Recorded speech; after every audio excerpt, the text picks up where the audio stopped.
My name's Chris Hunter. I run a website called Exif, and it's the world's leading custom and classic motorcycle website. When we started Exif, nobody else was showing the kind of bikes that we showed. Whatever bikes had just been released would be the focus on whatever, the magazine or the website. So I went to find more interesting custom bikes, and the custom scene is really dominated by Harleys and chrome and bling and all that kind of thing, which a lot of people are not into, but there isn't a website that shows the other side of customizing.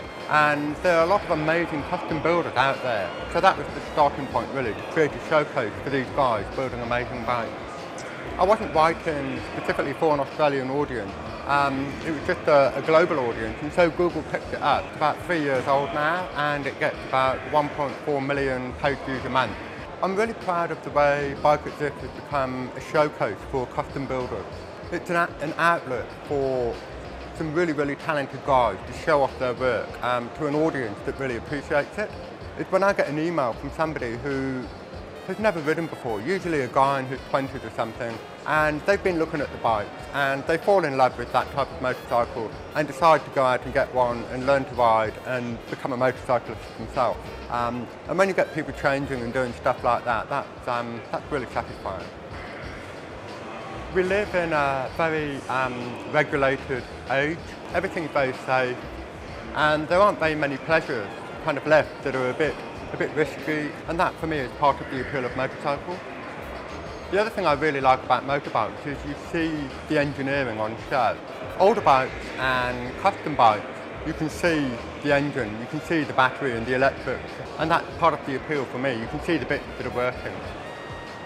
I ride every day. I ride to work. It's my commuter bike.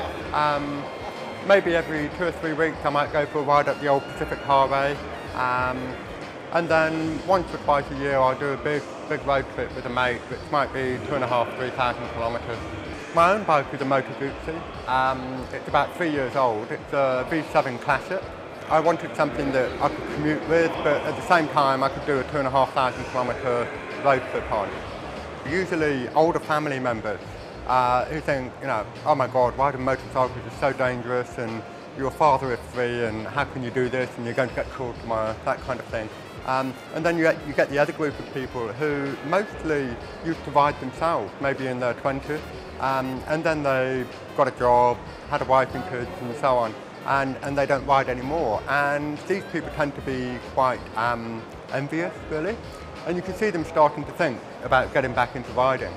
If I was to get somebody to build a bike for me, a guy called Matt Machine, he's a one-man band but incredibly talented guy, and he's just made an absolutely amazing Moto Guzzi, stripped right down to the engine and frame, completely new alloy bodywork, and that's the kind of bike I'd like to have. As for buying a classic bike or something, there's 100 bikes I'd like to put in my garage, so I wouldn't know where to start on that.